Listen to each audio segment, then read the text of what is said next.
ডাঙৰি হল আঘোণৰ পথাৰ এজন লোকৰ ওপৰত চলিছে জনবদ্ধ আক্ৰমণ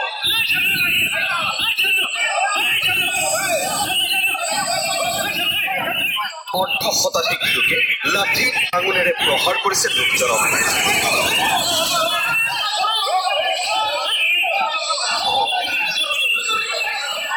আৰক্ষী নিৰাপত্তাৰক্ষীয়েও বচাব পৰা নাই লোকজনক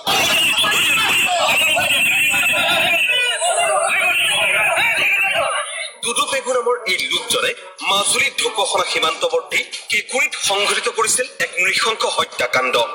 লোকজনৰ দাৰ ঘাপত নিহত হৈছিল প্ৰেমলতা পেগু নামৰ এগৰাকী মহিলা গুৰুতৰভাৱে আহত হৈছিল মহিলাগৰাকীৰ দুই পুত্ৰ আৰু তাৰ পিছৰ দৃশ্য এয়া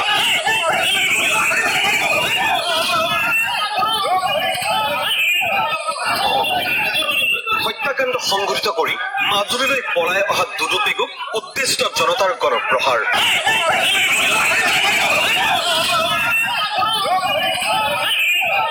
গুৰুতৰভাৱে আহত দুদু পেগুক মুমূৰ্ষ অৱস্থাত আৰু উদ্ধাৰ কৰি চিকিৎসালয়ত ভৰ্তি কৰায়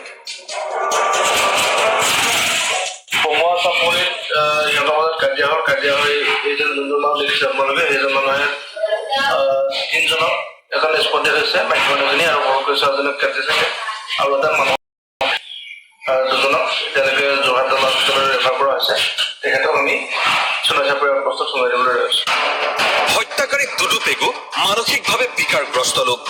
বুধবাৰে পুৱা তেওঁ ৰাস্তাৰে আহি থকা অৱস্থাতে প্ৰথমে চিপু পেগু নামৰ কিশোৰজনক আক্ৰমণ কৰে পুত্ৰক বচাবলৈ আহিয়েই প্ৰাণ দিবলগীয়া হয় মহিলাগৰাকীয়ে পাগলা হৈছে বহাগ মাহৰ পৰা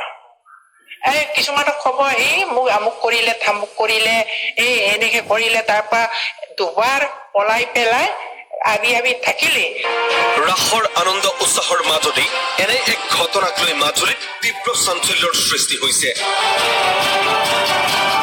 মাজুলীৰ পৰা তীৰ্থভূঞা আৰু পৱন শইকীয়াৰ ৰিপৰ্ট প্ৰতিদিন টাইম